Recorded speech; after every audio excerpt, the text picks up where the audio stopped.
Ještě si říká pro váš aplaus, tak pohodejte.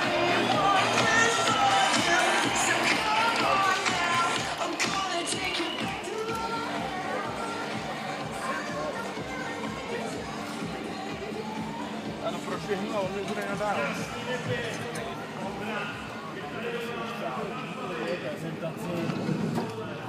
Vip umí do všech světových stran.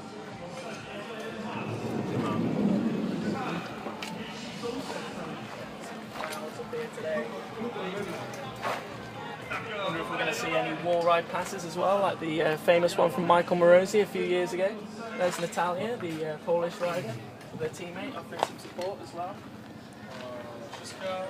Hopefully she has a good day today. Coming second at the last round. Takže co tam dáme za to?